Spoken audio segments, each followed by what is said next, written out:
자, 여러분 이어서 보는데요. 우리가 33페이지. 자, 여기 또 오는데 33페이지요. 우리 납부지연 가산세에 관해서 일단 설명을 좀 더 드리고, 아까 설명드렸던 거 좀 더 보완해서요. 또 그 다음에 납부지연 가산세 좀 더 설명을 드리고, 또 거기 수정신고, 기한의 신고, 장가로 2번 부분에서 좀 수정할 내용도 있고 그렇습니다. 자, 어떤 얘기냐면 일단 여러분 납부지연 가산세에 관해서 조금 더 설명을 드릴게요. 2020년 올해 신설돼서 새롭게 시행되는 납부지연 가산세요. 아까 납부지연 가산세는 여러분이요, 종전에 국세에서 가산금에 관한 규정과 그 다음에 또 납부불성실 가산세라는 거, 요거를 이제 통합을 시켰거든요. 납부불성실 가산세. 어떤 얘기냐면, 가산금과 납부불성실 가산세가 이게 일반 국민들은 구별하기 어렵단 말이죠. 가산금도 고지서를 통해서, 물론 이제 가산금은 고지서를 통해서 증세는 거지만 납부기한 내 납부하지 않았을 때 가산금이에요. 그래서 미리 말씀드리면 여기 이제 3%였는데, 그 다음에 납부불성실 가산세, 이것도 신고 납부하는 세금인데 어떻든 간에 납부하지 않았을 때 납부불성실 가산세예요. 이거는 이제 일일 0.025% 적용되는 건데, 이게 일반 국민들 보기에 헷갈린단 말이죠. 또 중복적인 의미가 있다. 그래가지고 이것을 이제 통합했습니다. 지방세는 그대로 종전과 똑같이 신고불성실 가산세, 납부불성실 가산세, 또 그리고 가산금에 관한 규정이 그대로 있습니다. 지방세는 2022년도부터 이제 국세처럼 통합될 예정인데, 똑같이 이제 지방세는 있고 국세만 이렇게 통합을 시켰습니다. 그러면 종합부동산세가 이제 어떻게 새롭게 이제 납부지연 가산세가 어떻게 적용된다는 얘기냐면, 한번 보세요. 종합부동산세. 처음 공부하신 분들은 종합부동산세를 아직 안 배워가지고 이게 이해가 좀 안 될 수 있는데, 한번 봅니다, 여러분들. 종합부동산세는 원칙적으로 아까 정부 부가가세 한다고 그랬습니다. 그래서 여러분들 정부 부가가세 합니다. 정부 부가가세.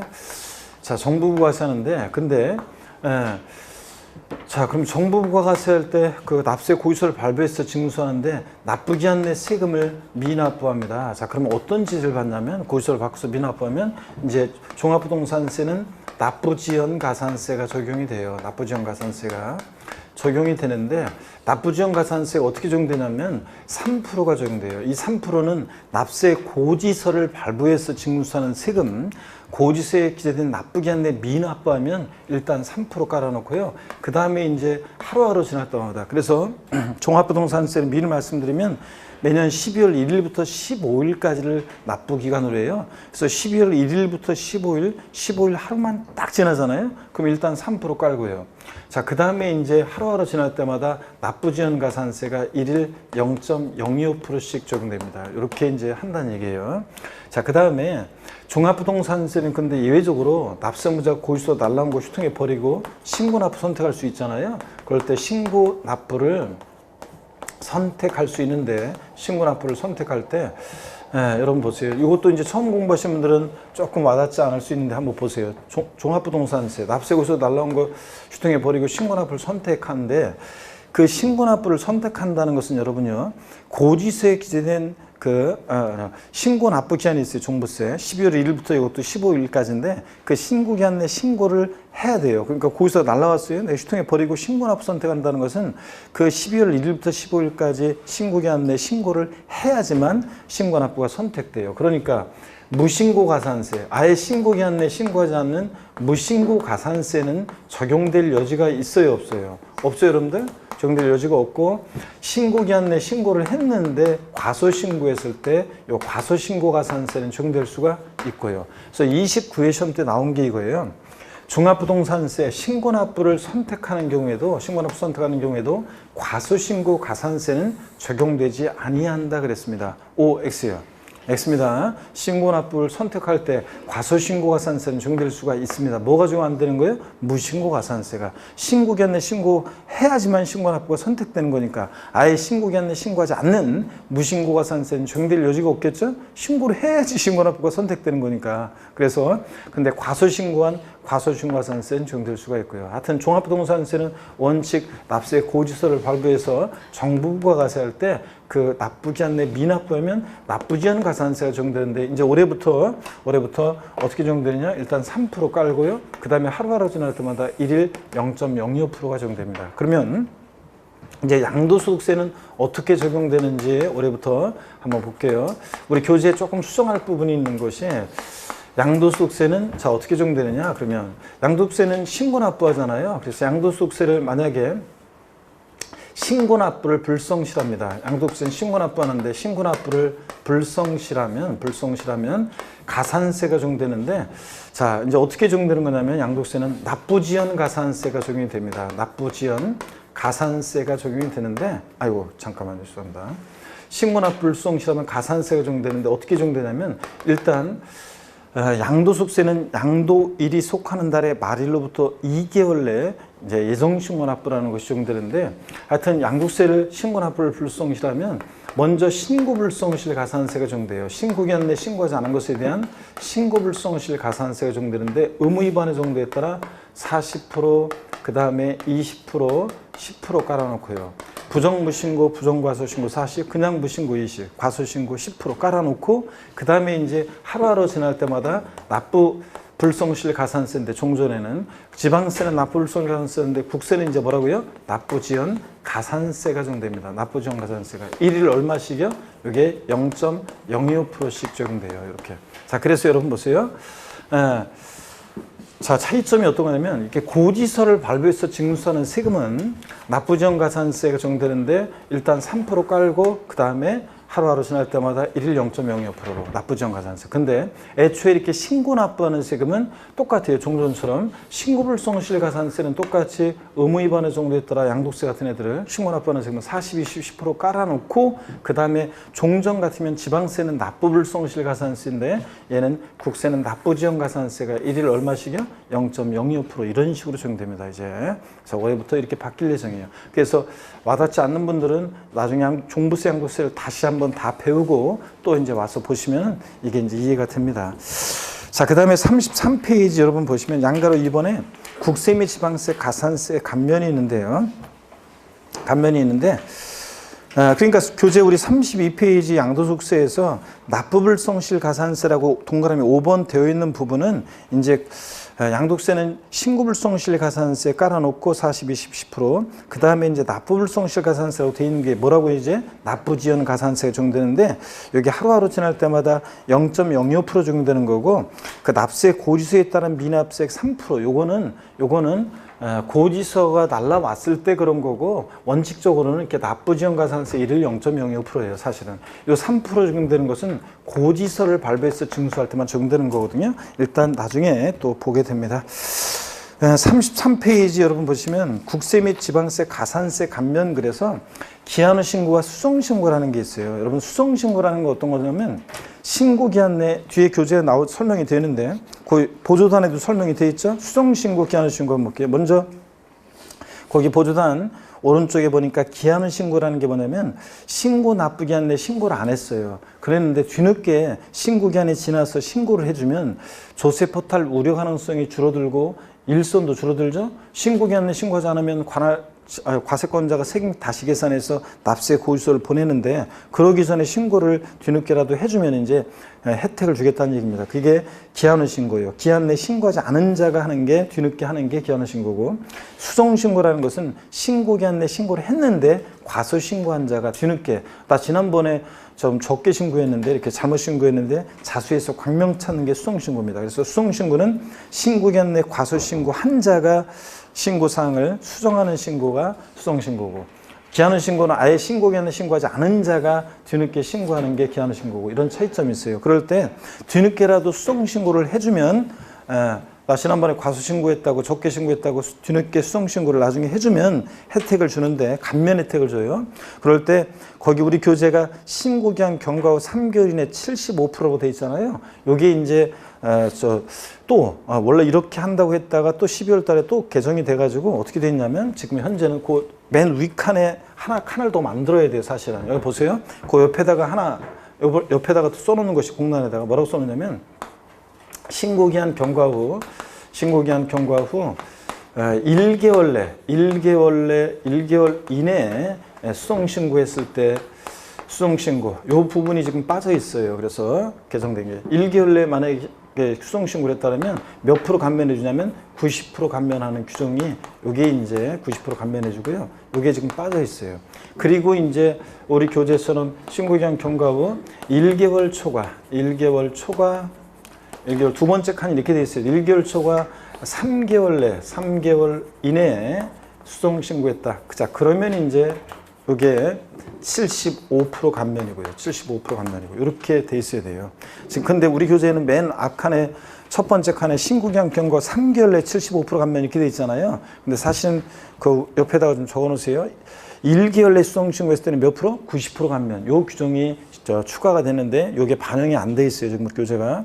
그리고 1개월 초과 3개월 내 수송신고했을 때는 몇 프로 감면이야? 75% 감면이고요. 이렇게 적어만 놓습니다. 그리고 자세한 것은 나중에 기한은 신고와 수송신고는 우리가 오늘 가산세, 가산금 또 그 다음에 이런 것들을 정확히 납부지연가산세 이런 것들을 일단 확실하게 아는 게 중요하기 때문에 요 수송신고, 기한은 신고는 나중에 제가 강조 드릴게요. 다음 순환에. 그래서 오늘은 요 교재만 수정하고 갑니다. 그 다음에 기한은 신고도 요 감면율이 또 개정이 됐어요. 또 감면율이 개정이 돼서 신고기한 경과 후 1개월 내 구간에 1개월 내 50%, 그 다음에 경과 후 1개월 초과 3개월 내 요 구간인 30% 구간이 신설이 돼가지고 작년하고 개정이 된 건데 어떤 순간에 다음에 제가 자세히 알려드리겠습니다. 다음 순환에. 오늘은 그냥 요 교재만 수정하고 갑니다. 자, 그 다음에 심화 내용을 봅니다. 지방세, 가산세 규정 그래가지고요. 그 1번의 가산세 부과에서 양가로 1번을 봅니다. 먼저 동그라미 1번에 지자체 장은 지방세 기본법 또는 지방세 관계법에 따른 의무를 위반한 자에게 지방세 기본법이나 관계법이 정하는 바에 따라 가산세 부과할 수 있다. 동그라미 2번 밑줄입니다. 가산세는 해당 의무가 규정된 지방세 관계법에 해당 지방세 세목으로 한다. 이 말은요. 아까 가산세 예를 들어서 20만 원이 계산됐어요. 과세권자가 다시 계산한 세금이 100만 원이에요. 그러면 납세 고의서 발부할 때 얼마 내라고 보냈어요? 120만 원 내고. 그러니까 이 지방세 세목으로 한다. 그 말은 가산세도 조세에 어떻게 한다? 포함을 시킨다. 그런 말이에요. 가산세도 조세에 포함을 시킨다. 지방세 세목으로 한다. 동그라미 3번이요. 위 이에도 불구하고 지방세를 감면하는 경우에 가산세는 그 감면 대상에 포함시키지 아니한다. 밑줄이요. 세금을 깎아줄 때 여러분요. 세금을 깎아줄 때 가산세까지 깎아주는 것은 아닙니다. 여러분들. 이거 밑줄이요. 가산세까지 깎아주는 것은 아니다. 그래서 이거 시험에서 바꾼다면 뻔하지 뭐 지방세를 감면하는 경우에 가산세는 감면 대상에 포함시킨다 이렇게 바꾸겠죠? 아니고 자 가산세 지방세를 감면할 때 가산세는 그 감면 대상에 포함시키지 않습니다. 그리고 나머지 이제 무신고 가산세 자, 그 다음에 과소신고가산세 쭉 나왔는데 거기 초과환급 신고가산세란 말이 있어요. 요거만 용어 설명을 드리고요. 아까 신고불성실 가산세는 지방세, 무신고, 과소신고 이거 부정무신고, 부정과소신고 이런 거 다 소개해 드렸어요. 똑같은데 잘 보세요. 초과환급 신고가산세 어떤 건지 한번 소개해 드릴게요. 용어만 알고 갑니다. 여러분 제가 예를 들어서 저는 이제 소득세가 발생하는데 소득이 발생하는데 사업소득이 발생해요. 저는 점포 없는 사업자로서요. 그래서 2019년 1월 1일부터 12월 31일까지 발생한 사업소득에 대해서 올해 이제 2020년 5월 달에, 다음 년도 5월 달에 종합소득세를 신고납부합니다. 근데 제가 이제 이미 제가 소득을 지급하는 곳에서 2019년도에 소득을 지급하는 곳에서 여러 곳에서 제가 속해있다 보니까 여러 곳에서 소득을 지급할 때 애초에 세금을 원천징수라고 그래서 이따 용어 설명 또 드립니다. 세금을 애초에 떼고 그 다음에 저한테 소득을 지급했어요. 그러면 저는 2019년도에 소득을 지급받을 때 이미 세금을 소득세를 이미 원천징수라고 그래서 이미 세금을 세무서에 이미 내놨어요. 벌써. 자, 그랬다가 올해 5월 달에 종합소득세를 신고할 때 수익금액에서 이제 말하자면 비용을 빼고 그래서 종합소득세를 계산합니다. 근데 그러다 보면 이제 비용을 빼서 다시 이제 신고를 하다 보면 환급을 받게 되는데요. 환급을 받게 되는데 제가 이제 그 환급을 받게 될 때 비용을 예를 들어서 제가 어떤 비용이 들어가냐고 와가지고 몸만 와가지고 마이크만 잡고 강의하는 것 같지만 제가요 강의하기 위해서 비용이 많이 들어가요. 일단 의상비도 여러분 자 만만찮게 들어갑니다. 아 진짜로요. 의상비가 1년에 한 200만 원 막 들어가요. 근데 제가 의상비 들어가죠. 그 다음에 또 강의하기 위해서 몸을 챙기기 위해서 뭐 여러 가지 몸에 좋은 것도 먹잖아요. 또 그 다음에 제가 여러분들이나 누구한테 얼마 전에도 제가 어떤 곳에서 그 작년에 공부했던 이제 이번에 떨어져서 다시 공부하는 청춘들 몇 명하고 같이 밥을 점심을 먹었어요. 그런데 청춘들이다 보니까 돈들도 없을 거 아니에요. 그래서 제가 밥을 샀어요. 그리고 저녁 때 이제 또 그 만만치 않게 또 중국집에서 막 먹었었는데 요리하고 먹다 보니까 만만치 않게 나왔어요. 제가 계산했고 또 나왔는데 저녁 때 또 제가 이제 밥을 초밥집에서 간단히 먹고 나오려고 하는데 주택관리사 강의하는 분이 다른 이제 강남에서 이제 주택관리사 강의하는 분이 거기서 이제 또 식사를 막 하고 가시더라고요. 그래서 인사했는데 나올 때 제가 먼저 나오면서 계산을 하는데 제 것만 싹 계산하고 나오기가 좀 그렇잖아요. 그래서 그분 것까지 계산하고 나왔어요. 뭐가 들어갔어요? 접대비 들어갔죠, 여러분? 자, 그럴 때 여러분 보세요. 제가 의상비가 예를 들어서 1년에 200만 원 들었다고 들었어요, 실제로. 그럼 200만 원만 들었다고 비용으로 해야 되는데, 잡아야 되는데, 제가 홈택스에 신고하거나 그럴 때 400만 원, 장부를 작성하면서 400만 원을 계상했어요. 비용으로. 자, 그래서 400만 원 비용을 계상하니까 환급을요, 제가 받을 때 더 많이 받았겠죠? 원래 200만 원으로 계상했을 때. 접대비가 200만 원 들었는데 접대비를 300만 원 들었다고 제가 이렇게 계상해가지고 세금을 환급받습니다. 그러면 초과환급 받았죠? 그럴 때 불성실하게 제가 비용을 처리해가지고 환급을 더 많이 받은 거잖아요. 그러면 그 초과환급 불성실 가산세가 정돼요. 아시겠습니까, 여러분? 이런 거예요. 그래서 말뜻만 이해하고 어떤 간에 양가로 2번, 3번 나와 있는 것은 읽어보면 결국은 40, 20, 10% 그 얘기예요.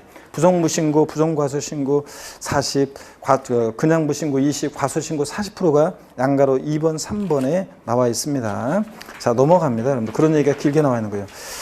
그 다음에 34페이지 양가로 4번에 보면 자, 납부불성실가산세나 환급불성실가산세는 하루하루 지날 때마다 일일 얼마씩이요? 0.02%, 1십만 분의 25 적용된다는 얘기가 길게 나와 있어요.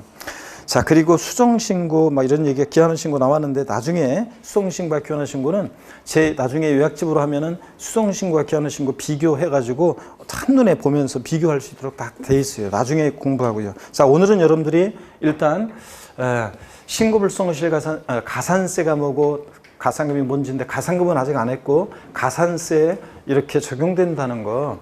그 다음에 납부지원 가산세가 신설이 돼서 국세, 종부세 같은 애들은 이렇게 납부지원 가산세가 적용되고 양도세 같은 애들은 이렇게 신고불성실 가산세, 납부지원 가산세 적용된다. 이런 것들을 알고 가시면 돼요, 여러분들. 자, 길게 돼 있는데 굳이 이 길게 돼 있는 것을 일일이 혼자서 막 독학하면서 밑줄 그으면서 가로 안에 불러가면서 이해하면서 보려고 하면 머리만 아프고 자, 오히려 혼란에 빠질 수 있어요. 제가 딱 알려드린 대로만 기억합니다. 신고 납부하는 세금, 신고 납부 불성실하면 신고불성실 가산세는 의무 위반에 적용됐더라 40, 20, 10%. 부정무신고, 부정과소신고 40, 그냥 무신고 20, 과소신고 10% 깔아놓고 하루하루 지날 때마다 납부불성실 가산세 일일 얼마씩 0.02%, 1십만 분의 25. 근데 국세는 납부지원 가산세가 적용된다는 거, 이런 정도만 알고 가시면 됩니다. 교재 35페이지 기출체크 27회 때 문제 한번 봅니다. 35페이지요. 지방세 기본법상 가산세에 관한 내용으로 옳은 거 그랬습니다. 여러분, 동그라미 1번에 무신고 가산세요. 사기나 그 밖에 부정한 행위로 인하지 않은 경우에 무신고 납부세액의 100분의 20에 납부세액의 20배에 상당하는 금액. 맞잖아요. 탄수남기식 문제였어요. 그냥 무신고 가산세니까 몇 프로입니까? 20%. 예. 그래서 맞는 지문이고 1번 정답이에요. 확실하죠? 뭐. 2번 보겠습니다. 무신고 가산세 사기나가 밖에 부정한 행위로 인한 경우 부정무신고 가산세는 몇 프로입니까? 100분의 얼마? 40이 돼야죠? 40%. 100분의 50이니까 틀렸고요. 36페이지 넘어갑니다. 3번 지문 보니까요. 과소신고 가산세 사기나가 밖에 부정행위로 인하지 않은 경우요. 그냥 과소신고 가산세 몇 프로입니까? 100분의 10%죠. 근데 100분의 20으로 되어 있으니까 틀렸고. 4번 과소신고 가산세 사기나 그 밖에 부정행위로 인한 경우 부정과소신고 가산세 몇 프로라고 했어요? 40%. 자, 원래는 좀 계산한 게 복잡하지만 그냥 부정과소신고 분세액의 40%만 기억하라고 했습니다. 그래서 4번 틀렸고 5번 납부불성실 가산세 납부하지 않은 세액의 100분의 20. 그래요? 20%예요? 아니, 납부불성실 가산세는 일일 얼마씩? 0.05. 1십만 분의 25죠? 그래서 5번 틀렸고요. 자, 자, 이렇게 해서 1만 분의 2.5 또는 10만 분의 25 같은 말이죠, 여러분들? 이렇게 해놓고요. 그 다음에 7번 가상금 보도록 하겠습니다. 여러분, 가상금에 대해서 이제 설명을 드릴 건데 잘 보세요, 여러분들. 가상금은 어떤 거냐면, 여러분, 가상금 한번 봅니다. 가상금은 정확히 얘기하면 여러분요, 가상금 그 앞에다가 자, 여러분 뭐라고 달아놓는다면요, 제목을 추가하냐면 지방세 가상금 이렇게 놓으세요. 가상금은 이제 지방세만 가상금 규정이 있고 국세는 이제 납부불성실 가산세랑 통합해서 뭐라고 이제 됐어요? 납부지연 가산세로 통합이 됐기 때문에 요 가상금 규정은 국세는 없어졌어요. 이제 국세는 삭제되고 지방세만 가상금 규정이 있습니다. 그래서 제목을 애초에 아예 그냥 지방세 가상금이라고 달아놓고 봅니다. 가상금은 어떤 특징이냐 그러면 가상금은 특징이에요. 얘는 납세 고지서를 발부해서 징수할 때 납부기한 내에 있죠. 납부기한 내에 미납부했을 때 적용되는 게 뭐냐면 납부기한 내 미납부했을 때 적용되는 게 가상금입니다. 기한 내 미납부하면 가상금이고요. 자, 그 다음에 가상금은 제때 납부하지 않은 것에 대한 연체 이자적 성격으로 부과한다고 학자들이 얘기해요. 아까 가산세는 신고 납부 의무 불이행에 대한 벌과금적 성격으로 부과한다고 그랬죠? 행정벌적 벌과금적 성격으로 부과하는데 가상금은 제때 납부하지 않은 것에 대한 연체적 성격으로 부과한다고 학자들이 얘기하고요. 가상금은 결론부터 말씀드리면 얘는 조세에 포함하지 않습니다. 조세에 포함하지 않아요. 여러분, 아까 가산세는 조세에 포함시켰어요? 포함시키지 않았어요? 포함시켰죠? 20만 원 가산세 붙으면 요 가산세 20만 원 붙었다 과세권자가 다시 계산한 셈이 합해가지고 120만 원 내로 보냈잖아요. 근데 가상금은 조세에 포함하지 않습니다. 포함시키지 않고요. 그 다음에 또 가상금의 종류를 보시면 학자들이 가상금은 종류를요, 일반 가상금과 중가상금이라는 것으로 나눠요. 그랬을 때 일반 가상금은 요게 고지서에 기재된 납부기한이요. 예를 들어서 7월 16일부터 7월 31일까지로 되어 있는데 납부기한, 기간의 끝 7월 31일 하루만 딱 지나잖아요. 여러분들 7월 31일까지 내라고 했는데 하루 딱 지나서 8월 1일에 헐레벌떡 뛰어가서 세금을 딱 내더라도 일단 3% 일반 가상금 3% 깔아놓습니다. 체납세액에 3% 깔고 그 다음에 계속 안 내면 중가상금이라는 게 적용되는데 중가상금은 보세요. 납기 후 매 1개월이 경과할 때마다 한 달씩 매 1개월 경과시마다 있죠. 매 1개월 경과시마다 이거는 자, 한 달씩 지날 때마다 얘는 0.75%씩 1만 분의 75, 즉 0.75%씩 중과상금이 적용돼요. 근데 이거는 평생 따라붙는 것은 아니고 끝까지 버티면 60개월에 한해서만 중과상금이 적용돼요. 그러면 0.75% 곱하기 60이니까 중과상금은 체납세액의 최대, 이게 45%까지 적용될 수 있어요.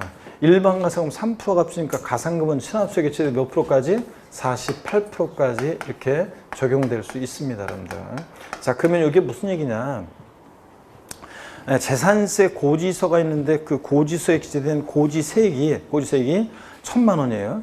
근데 고지서에 기재된 납부기한이 언제였냐면 2012년 7월 31일이었어요. 2012년 7월 30일. 근데 이 사람이 실제 납부한 날이 2020년 5월 3일이에요. 그러면 일반 가상금과 중가상금의 총 합계액은 얼마인가? 얼마의 가상금이 붙겠습니까? 토탈에서? 가상금은? 답이 바로 나와야 되는데, 여러분들? 얼마요? 480만 원이지. 자, 2012년 7월 31일 하루만 딱 지나도 일반 가상금 3% 깔아놨겠죠?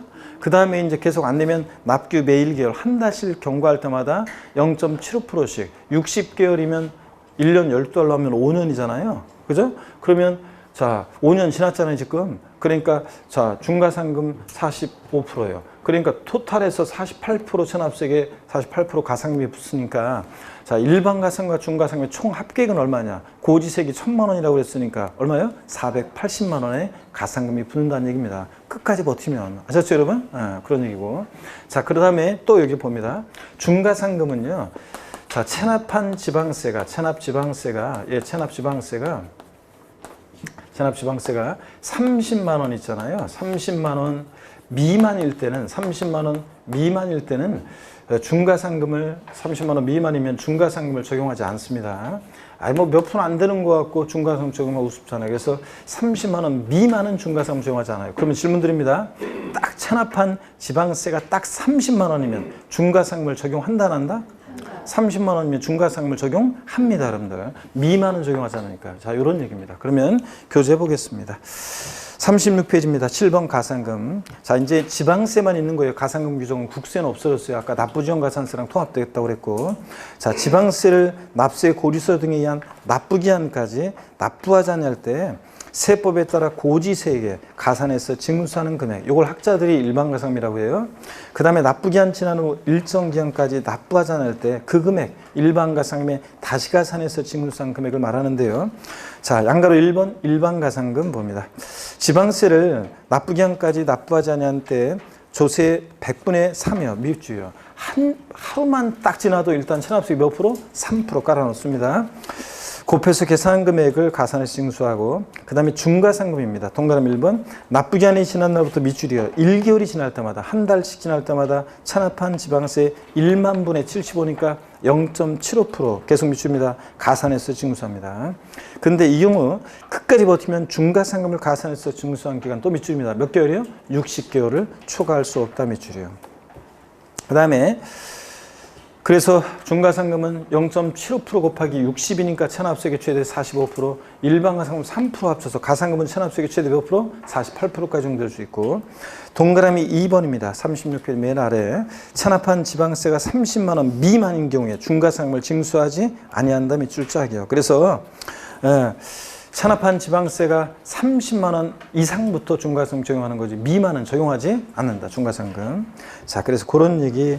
그래서 거기 36페이지 보조단의 맨 아래 보니까 2020년도부터는 국세징수법에 따른 가산금과 국세기본법에 따른 납부불성 시가산세를 납부지원 가산세로 통일하고 이제 가산금 제도를 국세에서는 어떻게 한다? 폐지했다. 근데 지방세는 그대로 있습니다, 여러분. 자, 그 다음에 37페이지 핵심 정리 가산세와 가산금의 비교를 봅니다. 가산세는 각종 신고납부 의무 불이행에 대해서 가해지는 벌과금적 성격으로 부과한다고 그랬죠? 예. 근데 가산금은 제때 납부하지 않은 것에 대한 연체 이자적 성격으로 부과하는 거고요. 가산세는 세법에 정하는 바에 따르는데 아까 자세히 설명드렸고요. 가산금은 하여튼 하루만 딱 지나도 체납세액의 3%, 그 다음에 계속 안 내면 1개월 경과할 때마다 0.75%씩 1만 분의 75, 자, 중과상금 적용되고 끝까지 버티면 60개월에 한해서 적용된다. 그런 얘기들 나와 있고요. 설명 다 드렸습니다. 체납한 지방세는 30만 원 미만일 때 중과상금 적용하지 않는다. 이렇게 해서 이런 얘기들을 설명을 드렸습니다. 그래서 가산세, 가산금 다 소개해드렸고요. 징수 방법 소개해드렸고, 그래서 오늘 배운 내용들이 중요하고 계속 뒤에 하고 이어집니다. 8번 면세점 소액징수 면제 최저한세 있죠? 이것도 역시 별표의 3개입니다. 우리가 6번 가산세, 또 7번 가산금, 또 8번 면세점 소액징수 면제 최저한세 다 중요합니다. 별표 시하고요. 독립한 문제로 면세점이나 소액징수 면제가 나온 적도 있지만 독립한 문제보다는 어떤 세목의 종합문제 속에서 단골로 나와요. 그래서 상식처럼 반드시 여러분이 알고 계셔야 되는 건데요. 양가로 1번 면세점 있죠. 과세 최저한 봅니다. 면세점이라는 것은 세금을 면해주는 점인데요. 과세표준이요. 자, 밑줄이고 과세표준이 산출세액이 아니라 과세표준이요. 일정 금액 또는 수량 이하 동그라미요. 이하이지 미만으로 바꾸면 틀려요. 이하일 때 과세하지 아니하는 기준점을 의미한다. 반면 과세 최저한이라고 되어 있는 것에 과세 최저한은 신경 쓰지 마세요, 여러분. 이건 상속세, 증여세 있는 거라 신경 쓰지 마시고. 동그라미 1번의 취득세 밑줄입니다. 취득세가 면세점 적용되는 대표적인 세금인데요. 취득가격 얼마요? 50만 원 이하 과세하지 않습니다. 취득가격이 딱 50만 원이면 자, 그러면 밑줄 적어놓고요. 취득가격이지, 거기 취득가격이지, 여러분 보세요. 거기 취득가격이지, 돼지꼬리 땡냐에서 산출세액 X입니다. 취득세는 취득가격이 과세표준이에요. 취득가격이 과세표준이지, 산출세액 X 이렇게 해놓으세요. 취득가격이, 산출세액 X 해놓으세요. 취득가격 50만 원에서 취득가격에다가 돼지꼬리 땡냐에서 산출세액 X. 취득가격이 50만 원 이하는 과세하지 않아요. 그러면 질문 드리겠습니다. 취득세 대상 물건을 취득했는데 취득 가격이 딱 50만 원입니다. 취득세는 부과해야 하나요? 해야 하나요? 취득 가격이 50만 원 포함해서 아래로 과세하지 않으니까 50만 원은 과세하지 않습니다, 여러분들. 그래서 요거 이제 이해 안 되는 분들이 있어가지고 제가 그 인강 수강생분들 중에는요, 요거 이렇게 면세점 소액징수 면제 이 부분을 강의하잖아요. 그러면 제가 몇 개 회사에서 강의하니까 하다 보니까 하여튼 그냥 저녁 때 강의 끝나고 집에 들어가 보면 사이트마다 질문들을 취득 가격이 50만 원일 때는 취득세는 부과하지 않는다고 했는데요. 50만 원이면 과세해야 되는 거 아닌가요? 제가 뭘 잘못 생각하고 있는지 자세히 설명 부탁드립니다. 뭐 자세히 설명해 주세요. 뭐 이렇게 해가지고 이렇게 올라와요. 그러면은 자세히 이해를 시키기 위해서 자세히 설명을 이해와 미만의 차이점 이런 거 자세히 설명해서 글로 말로 하는 게 아니라 글로 하려면 이게 그래가지고 또 그냥 여기저기 그냥 그 똑같은 거 답글 달고 막 그래서 힘듭니다. 그래서 제가 아예 최근에는 아예 그냥 못 박아요. 취득 가격이 50만 원일 때 취득세는 부과하지 않는 건데 부과해야 한다고 생각하는 사람이 있다 그러면 질문부터 당장 올리지 말고 좀 질문을 하지 말고 일단 지나갔다가 나중에 곰곰이 생각해 보면 이해가 될 거라고 제가 다 얘기하거든요. 하여튼 취득 가격이 50만 원일 땐 취득세는 과세하지 않습니다. 50만 원 면세점이에요. 그리고 상속증여세는 신경 쓰지 마시고요. 나중에 이제 주민세 일부가 또 면세점이 적용되는 게 있는데 그건 나중에 또 제가 알려드리겠습니다. 양가로 2번 소액징수 면제 봅니다. 소액은 징수를 면제해요. 징수할 세액이 일정 금액의 미달, 미만의 동그라미요. 인 경우에 이를 징수하지 않는 것을 말하는데 700원 받으려고 1200원 받으려고 고지서를 보내면 비용이 더 들겠죠? 안 받고 말겠다 그런 얘기입니다. 그럴 때 소액징수 면제 적용되는 세금이 재산세, 지방소득세만 나와 있는데 그 재산세하고 지방소득세 사이에다가요 하나 더 추가합니다. 재산세 친구 나와야죠. 지역자원시설세요. 지역자원시설세도 소액징수 면제 적용됩니다. 재산세, 지역자원시설세 하나 더 추가하고 지방소득세 얘네들 소액징수 면제 적용되는데 고지서 장당여 세액 얘네들 2,000원 미만은 징수하지 않아요. 2,000원 미만은 징수하지 않으니까 재산세액이 또는 20편에도 나왔지만 지방소득세 세액이 딱 2,000원이면 징수해야 하네요.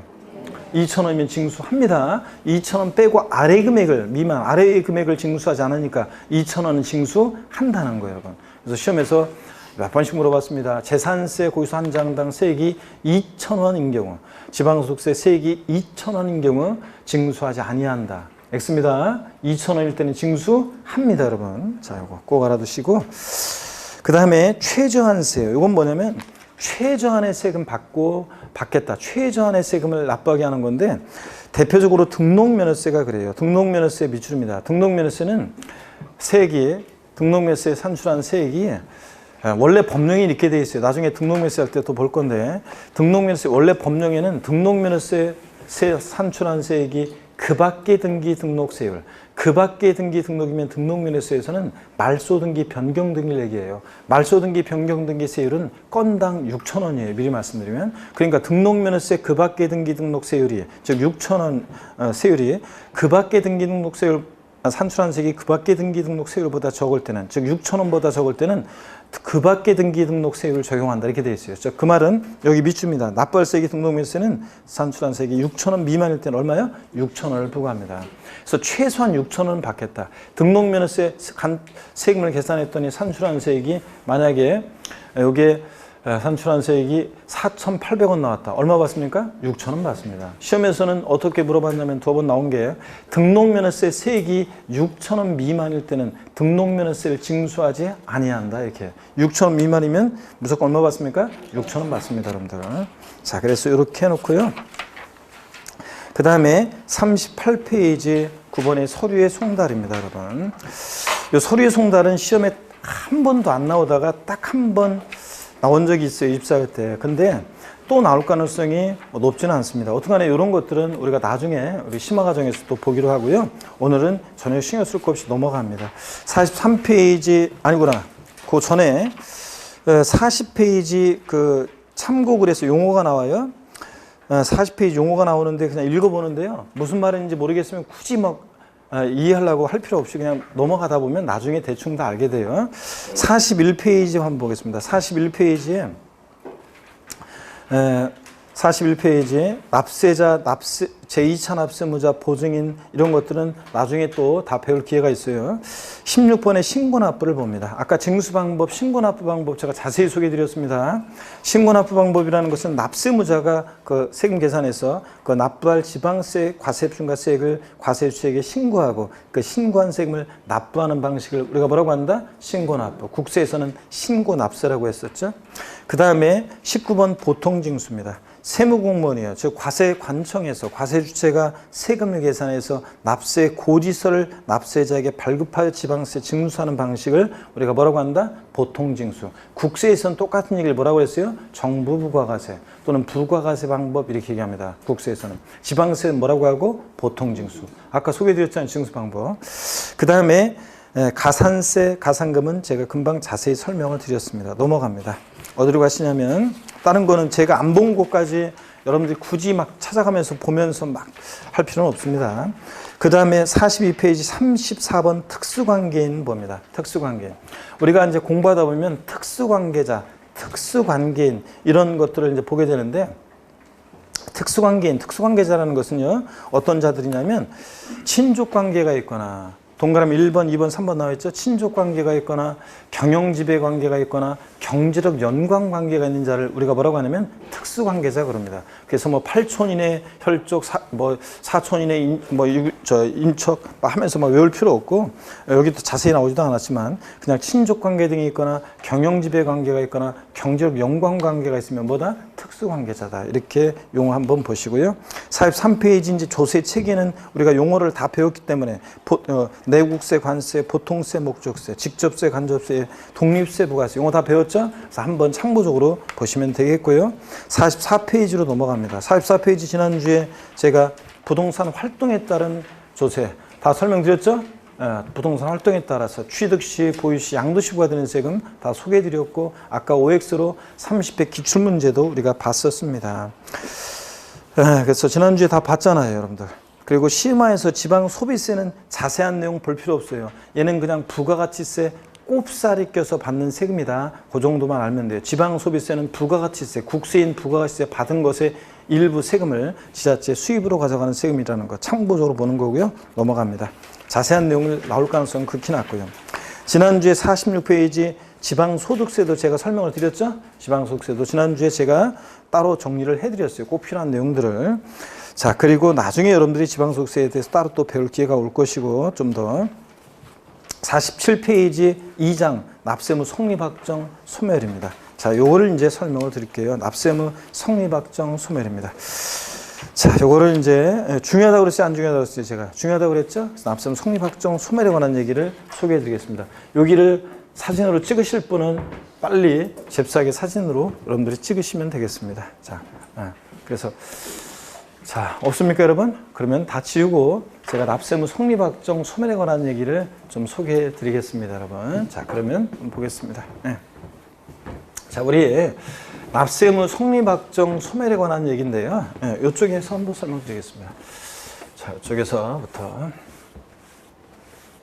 세금 납부하는 분은 일정한 경우에 성립하고 구체적으로 확정이 되고 소멸하는 과정을 거친다. 그 얘기를 한번 쭉 소개해 드리겠습니다, 여러분들. 자, 한번 보겠습니다, 여러분들. 우리 세금 납부할 의무는 있잖아요. 우리 세금 납부할 의무, 납세 의무라고 하는데 납부할 의무는 일정한 경우에 이게 성립을 하고요. 성립된 납세무는 일정한 경우에 이게 확정이 되고요. 확정된 납세무는 이게 소멸하는 과정을 거쳐요. 자, 그래서 납세무는 성립, 확정, 소멸의 과정을 거친다 이렇게 얘기하는데, 근데 성립은요, 우리 학자들이 얘기해요. 납세무 성립은 추상적으로 납세무가 성립하고,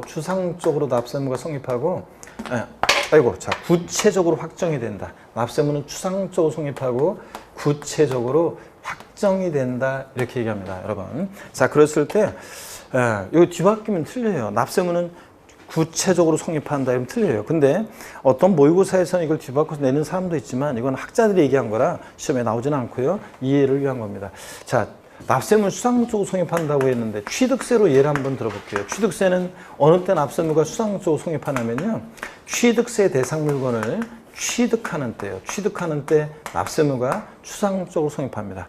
여러분, 제가 지난 첫 주에 어떤 합격생의 인생 스토리를 통해서 일부 얘기했었죠. 인생 스토리를 통해서 제가 우리 시험에서 중요한 세금들을 소개했었습니다. 그때 매매한다 그러면 계약금, 중도금, 잔금 치르고 소유권 이전 등기할 때 등기 이전 아직 안 됐지만 잔금 치렀을 때 사실상 취득했다고 봐서 그 취득자에게 취득세 부과한다고 그랬잖아요. 그렇죠, 여러분들? 이런 얘기. 그럴 때 그 매수인을 어떤 합격생 얘기해 드렸죠. 소년가장 같은 그런 사람이었는데 어떻게 하나 운명처럼 공인중개사 자 찌라시를 보고 그다음에 학원에 등록하고 자 그래서 상담하는 분 입장에서는 저 수강생은 최소한 3년은 걸릴 것이다 합격하는데 그랬는데 1년 만에 동차 합격했고 그 다음에 도부사리로 중개업 시작해가지고 돈 벌기 시작했죠. 그래서 집도 사고 막 그랬던 얘기 해드렸습니다. 그래서 실제로 집도 사고요. 나중에 이제 몇 채 잡아놓고 집도 그 다음에 이제 사무실도 자기 사무실 개업하고요. 그러다가 이제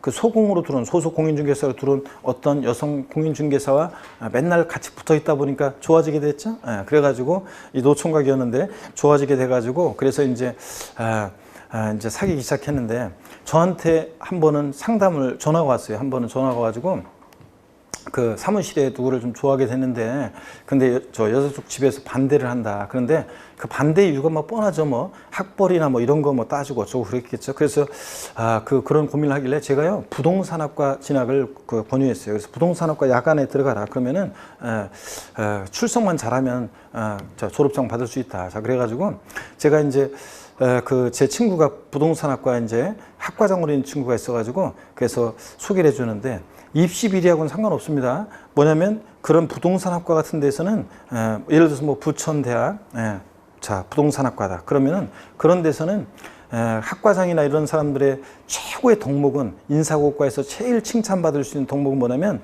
연구 실적이나 이런 게 아니라 얼마나 학생들을 유치하느냐가 제일 중요한 관심사예요.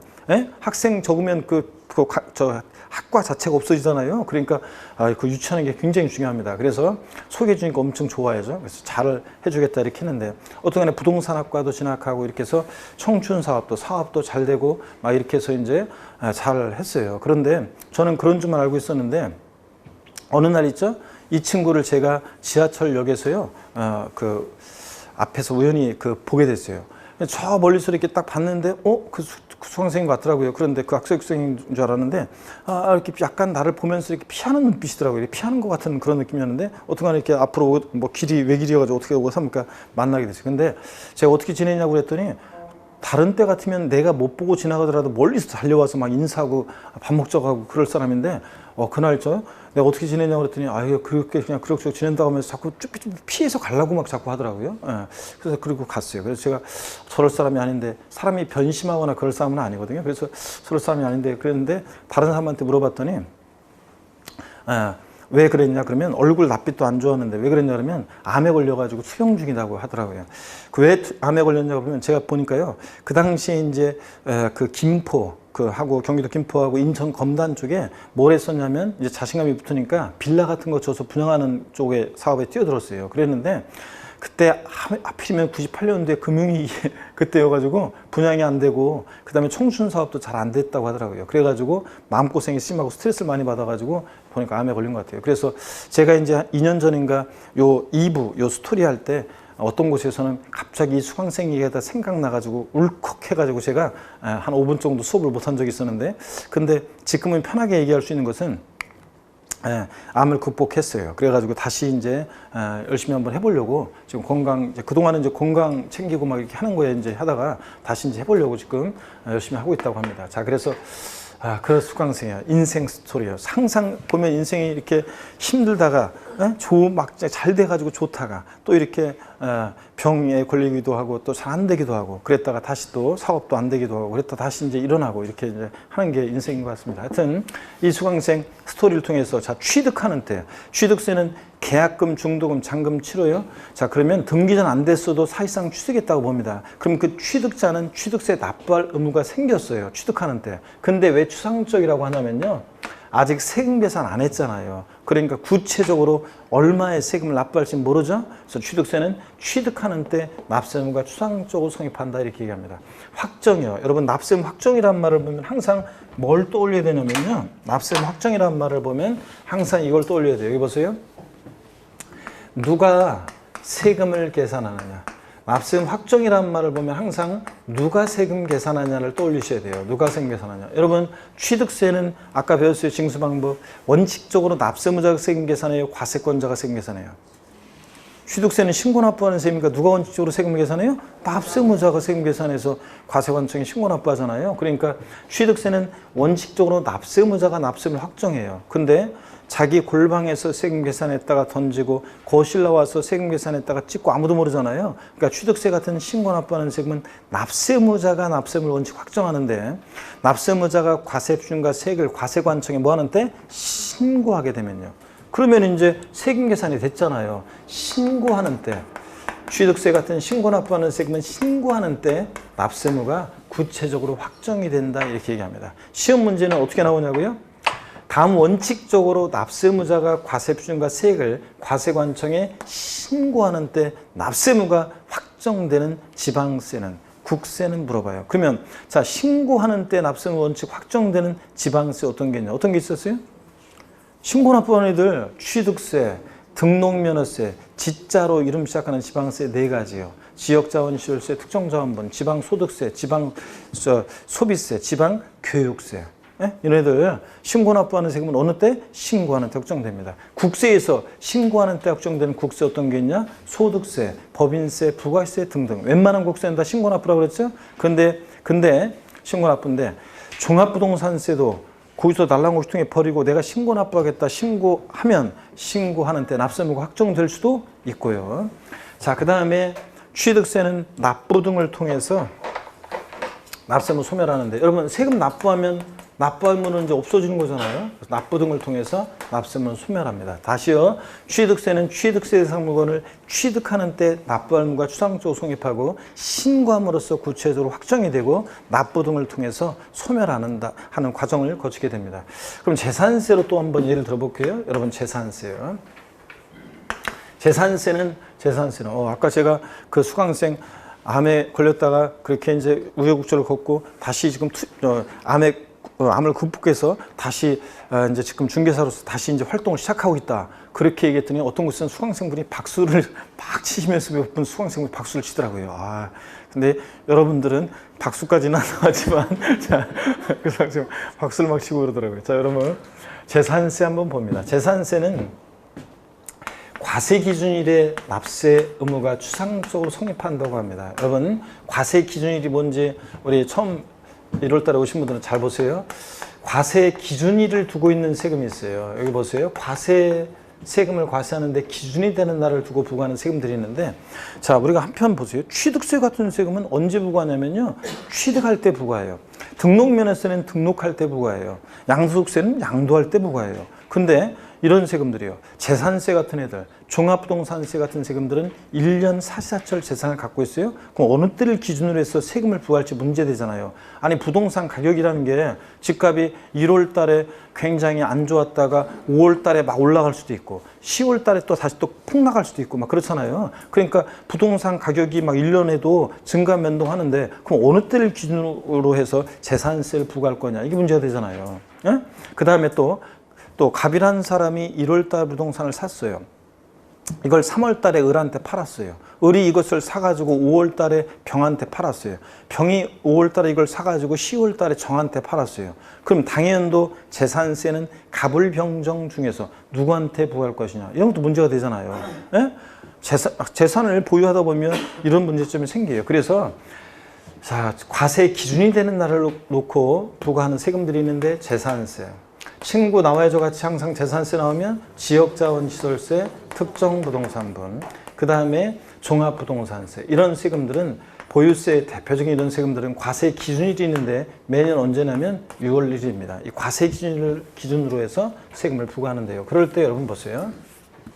그럴 때 자, 과세 기준일을 기준으로 해서 부과하는데 예를 한번 들어볼게요. 재산세요. 어떤 건축물이 있는데 이 건축물이 2020년 5월 20일 날 폭삭 멸실해서 건축물로서의 재산적 가치를 상실했어요. 그럼 당연도에 이 건축물에 대해서는 재산세를 부과할 것이냐, 이게 문제가 되잖아요. 그럴 때 언제를 기준으로 판단한다고요? 6월 1일이요. 자, 6월 1일 날 봤더니 자, 이 건축물은 존재하네요? 안 하잖아요. 그러니까 이 건축물은 당연도 재산세 대상이 아닙니다. 아니요. 1월 1일부터 5월 19일까지는 존재했잖아요. 그러니까 1년분 재산세 중에서 1월 1일부터 5월 19일까지 부분에 대해서는 안 분해가지고 재산세를 부과해야 되는 거 아닌가요? 아닙니다. 그냥 6월 1일 과세기준일을 기준으로 해서 얘가 대상이 아니면 얘는 대상이 아닙니다. 자, 그 다음에 또 보세요. 과세기준일의 의미는 이런 거예요. 또 갑과 을이 어떤 부동산을 거래했어요. 매매했는데요. 부동산을 매매했는데 근데 2020년 5월 31일 날 잔금을 치렀어요. 근데 소유권 이전 등기는 아직 안 했습니다. 자, 그랬을 때 당연도 재산세는 매도인과 매수인 중에서 누가 될 것이냐 이런 걸 판단할 때요. 언제를 기준으로 판단한다고요? 6월 1일이요. 과세 기준일 날 봤더니 6일 날 봤더니 공부상으로는 여전히 갑소유죠. 등기가 6월 20일 날 됐으니까 6월 1일 이제 공무상 수장 갑이에요. 근데 5월 30일 날 잔금 치렀으니까 열세 받고 등기 전에 필요한 서류 넘겨받아서 사실상 이 재산을 소유하는 사람은 누구예요? 매수인을입니다. 그러면 처음 오신 분들 나중에 배우는데요. 재산세는 이럴 때 누가 납세 의무자가 되느냐? 과세 기준일 6월 1일 현재 재산을 사실상 소유하는 자가 납세 의무자가 돼요. 자, 그래서 하여튼 이게 누가 납세 의무자가 되는지, 이거 대상이 되는 물건인지 이런 것들을 다 언제 기준으로 판단한다? 쟤네들은 과세 기준일 6월 1일 기준으로 판단합니다. 자, 그러면 보세요. 재산세는 과세 기준일 6월 1일 날 재산을 사실상 소유하고 있으면 이자가 재산세 납부할 의무자가 돼요. 그러니까 납부할 의무가 성립합니다. 근데 왜 추상적으로 성립하냐고 하냐면 과세 기준일에 아직 세금계산 안 했잖아요. 그죠? 6월 1일 날 재산을 소유하고 있으면 재산세 납부할 의무가 생겼어요. 근데 아직 세금계산 안 했으니까 구체적으로 모르죠. 그래서 재산세는 과세 기준일 6월 1일 날 납부할 의무가 추상적으로 성립한다 이렇게 얘기합니다. 근데 여러분 잠깐만요. 과세 기준일을 두고 있는 세금들이 얘네들 말고 또 있어요. 어떤 게 있냐면 주민세 있잖아요. 주민세라는 세금은 보세요. 주민세라는 세금은 제3분 주민세와 그 다음에 균등분 주민세로 나눠져요. 제3분과 균등분으로 나눠지는데, 근데 종업원분은 이제 생각하고 제3분과 균등분은 과세 기준일을 두고 있는데, 제3분 주민세가 어떤 세금이냐면요. 시군구 내에 사업소를 둔 자한테 부과하는 주민세입니다. 사업소 어떤 거냐고요? 여기도 전부 다 사업소잖아요, 지금. 자, 그래서 시군구 내에 사업소 둔 자한테 부과하는 주민세가 제3분 주민세고, 균등분 주민세는 어떤 거냐면 시군구 내에 주소를 두고 있는 개인이나 법인에게 균등하게 부과하는 주민세예요. 특히 개인 균등분 주민세는 시군구 내에 재산이 없어도 주민등록 전입만 돼 있어도 그 세대주한테 균등하게 부과하는 주민세입니다. 여러분들 세대주로 돼 있다. 주민등록 전입만 돼 있으면 다 지금 주민세 내고 있습니다. 저희 동네는 12,500원인가 12,000원인가 그런데 동네마다 조금씩 다르긴 한데 시군구마다. 그래서 주민세 내잖아요. 자, 얘네들은 과세 기준일이 있는데 매년 언제냐면 7월 1일이에요. 자, 그러면 질문 드리겠습니다. 보세요.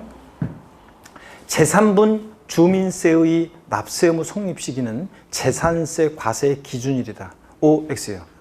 제3분 주민세의 납세 의무 성립 시기는 재산세 과세 기준이다. OX요. 에?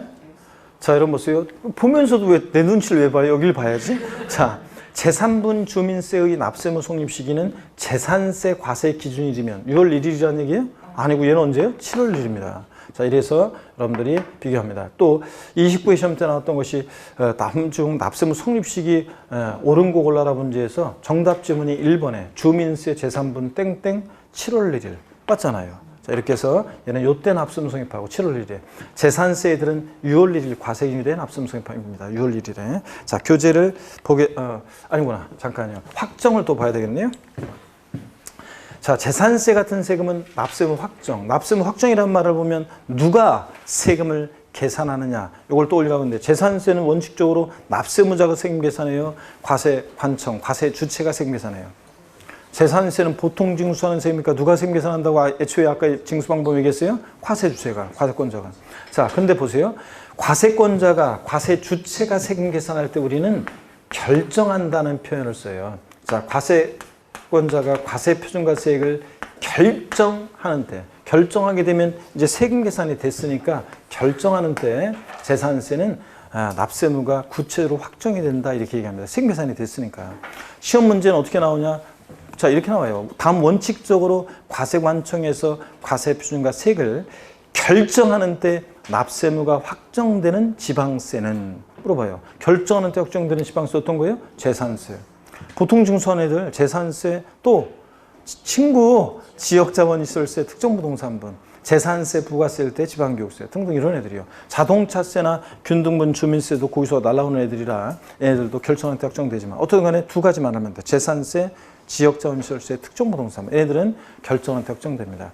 또 결정하는 때 확정되는 국세가 있습니다. 어떤 게 있습니까, 여러분? 네? 종합부동산, 과세권자가 세금 계산하는 주세, 원칙 계산하는 주세 어떤 거예요? 종합부동산세, 상속세, 증여세 얘네들은 결정하는 때 확정이 됩니다.